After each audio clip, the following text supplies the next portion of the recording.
Songs from 60 years ago. You remember when this track straight up showed you what real music was all about, right? I got you, babe. I got you, babe. Or when this other one was literally living on every single radio station? 60 years ago, you'd hear these songs and suddenly everything felt lighter, sweeter, like anything was possible.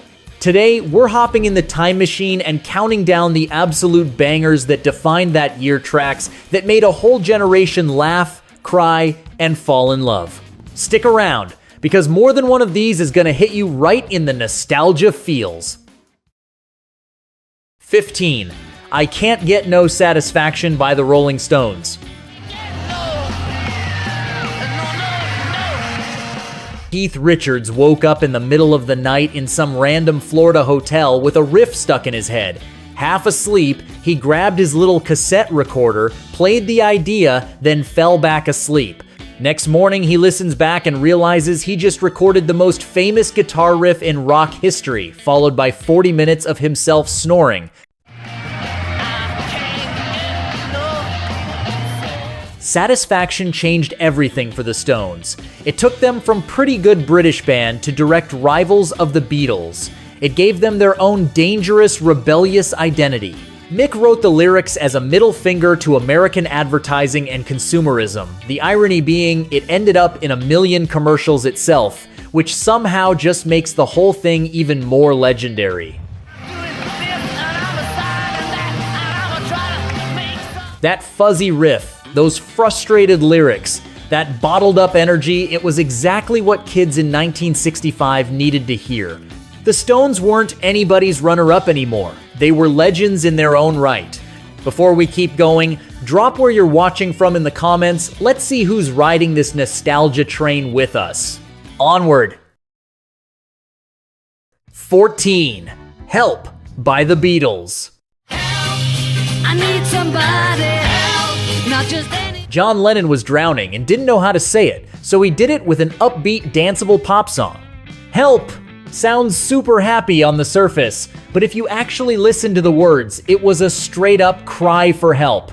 When I was younger, so much younger than today. Beatlemania had them trapped, no privacy, couldn't even leave the hotel. John had gained weight, was drinking too much, and felt totally lost in the madness. Years later, he admitted this was one of his most honest songs ever. He said he was fat, depressed, and literally begging for someone to help him. Help me if you can, I'm feeling down. Back then, nobody caught the message. Everybody was just dancing and screaming while John was quietly falling apart behind the smile. Went to #1 worldwide. Title track of their second movie, and John kept waving to the cameras while screaming inside. Smash that like button if the Beatles own at least one spot on your all-time playlist. 13. My Girl by The Temptations.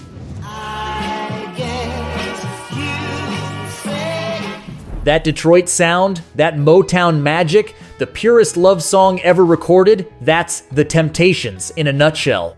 Smokey Robinson wrote My Girl for his wife, but handed it to the Temps, and they turned it into immortality.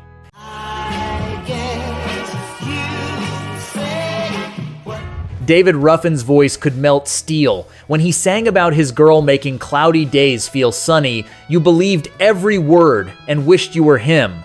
That bass line by the legendary James Jamerson is considered one of the most perfect ever laid down. Simple, locked in, flawless.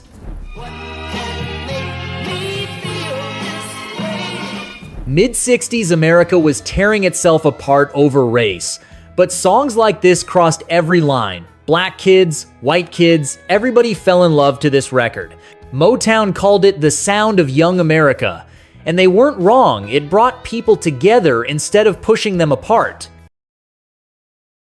12. Like a Rolling Stone by Bob Dylan.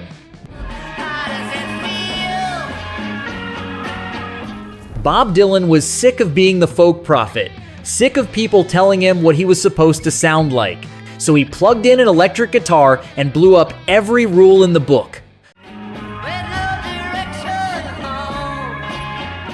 The song was over 6 minutes long when everything on radio was 3 minutes max. The label said it would never get played. Yeah, right. The legendary moment came when Dylan went electric at the Newport Folk Festival and half the crowd booed him. Legend says Pete Seeger wanted to take an axe to the cables, but Dylan didn't flinch.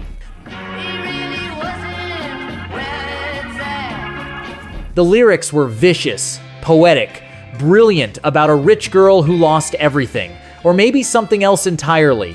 With Dylan, you never 100% knew. This track changed what pop music could be. Lyrics could be literature, songs could be as long as they needed to be, rules were made to be broken. 11. California Girls by the Beach Boys. One night, Brian Wilson dreamed of a perfect world, beaches, waves, beautiful girls in the sun, and woke up and turned it into California Girls. That orchestral intro was crazy elaborate for rock back then. Then the groove kicks in, and those harmonies nobody else on earth could touch.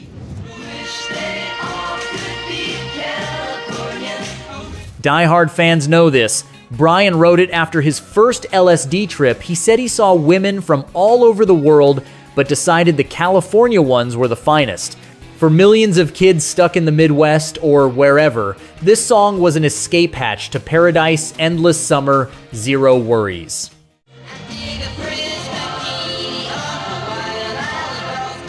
The Beach Boys were selling a dream, and in the 60s, we were all lining up to buy it. Unchained Melody by the Righteous Brothers.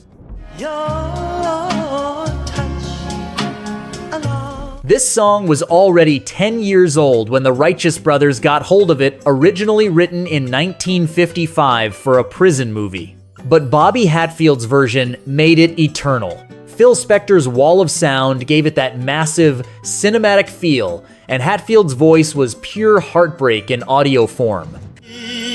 Your love to Decades later, it exploded again because of Ghost with Patrick Swayze. A whole new generation found out what we already knew. It's about waiting, missing someone so bad it hurts, time crawling when you're apart.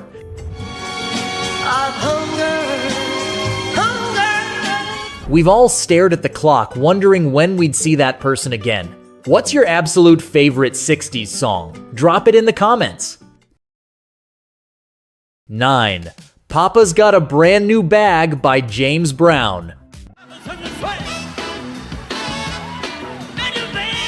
The hardest working man in show business dropped a bomb in 1965 that opened the door to the future. Papa's Got a Brand New Bag didn't sound like anything else on the planet. The groove was new, the guitar scratched in a fresh way, everything hit on the one.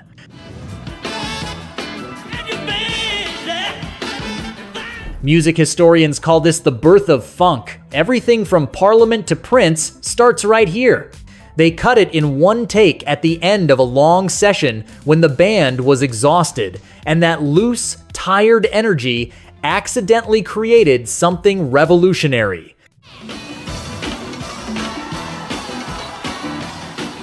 The Godfather of Soul was evolving, leaving traditional R&B behind and inventing a sound the world didn't even have a name for yet.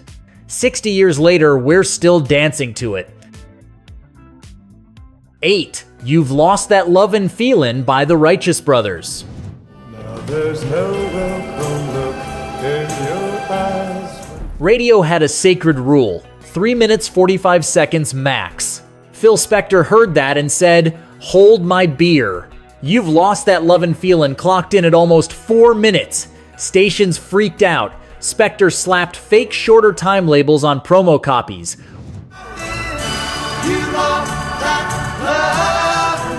According to BMI, it's the most played song on American radio in the entire 20th century, over 8 million documented spins. Insane, even today. Spector's production was gigantic. You felt like you were standing inside the song.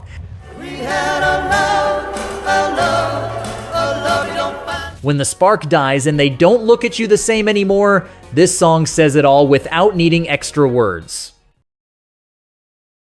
7. Stop. In the Name of Love by the Supremes.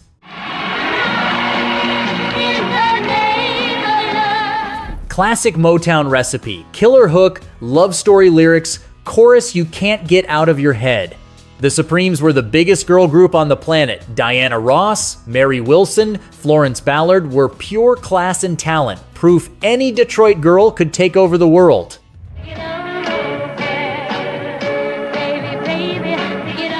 This one helped them pull off something wild. 5 straight #1 hits from 1964 to 65. Only the Beatles had done that before. And they did it with a song about catching your man cheating, delivered with so much grace, even the heartbreak sounded classy. That handout stop gesture became their signature move, simple, iconic, forever. That's how legends are built. 6. Mr. Tambourine Man by the Byrds. Bob Dylan pops up again, this time as the writer The Byrds took his song and basically invented folk rock. That jangly 12-string Rickenbacker, that crystal clear sound floating in the air, 2 worlds nobody thought could mix, now married forever.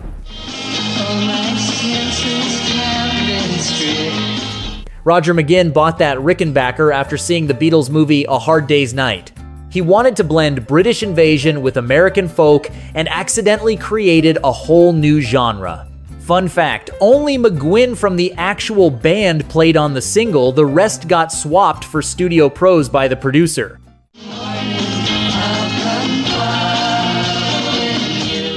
It proved rock could be smart without being pretentious, deep without losing the groove message we still live by today. 5. Wooly Bully by Sam the Sham and the Pharaohs.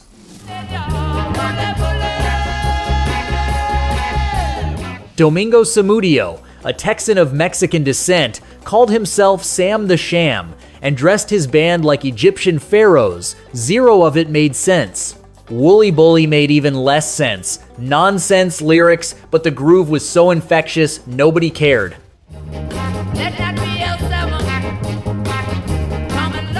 Stayed on the charts 18 weeks. One of the biggest songs of the year, going toe-to-toe with the Beatles and Stones. Lesson from Sam the Sham. Sometimes music doesn't need a deep message. Sometimes it just needs to make your feet move.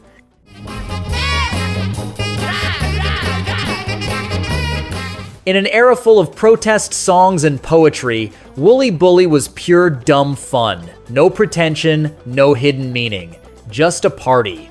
And in 1965, that meant everything. Hit subscribe if you think old songs slap harder than anything out today. 4. Eve of Destruction by Barry Maguire.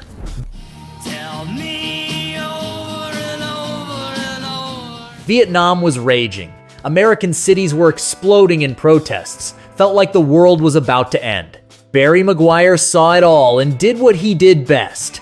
Turned the pain into art. Eve of Destruction was raw, angry, in-your-face war, racism, hypocrisy, no punches pulled. We're on the eve of destruction. It wasn't trying to be polite, and a lot of people hated it. Got banned on tons of stations for being unpatriotic, yet still hit #1 almost everywhere.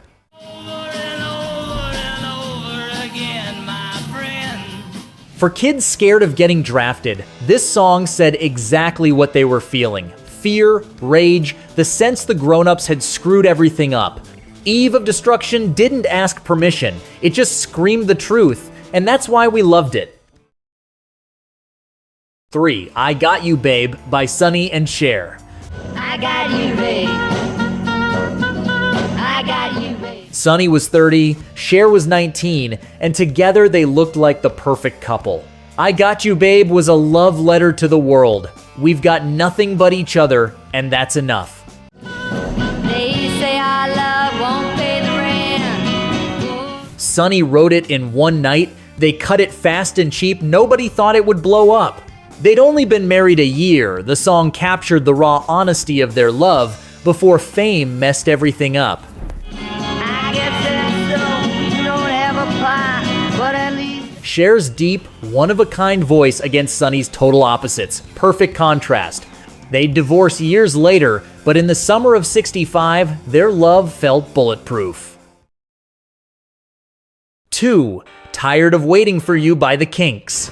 so tired of waiting, tired. The Kinks were always the rougher cousins, grittier than the Beatles, less polished than the Stones, unapologetically British. Tired of Waiting for You showed their softer side. Ray Davies singing about being sick of waiting for someone who won't make up their mind. For me waiting all of the time. What can I do? Sounds like simple pop on the surface, but there's real sadness underneath. Fun fact, the Kinks got banned from touring the US from 1965 to '69 because of some beef with the musicians' union totally screwed their global career.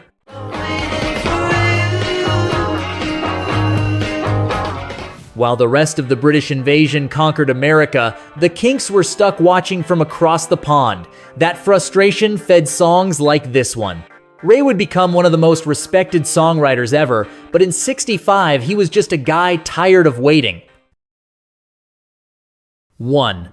We Gotta Get Out of This Place by the Animals. See my daddy in bed inside. We close with the ultimate I Can't Take This Anymore anthem. We Gotta Get Out of This Place was about escaping dead-end factory towns where kids grew old too fast, the desperate need to find something better. For working-class British teens, it was a mirror, but where it really hit home was Vietnam.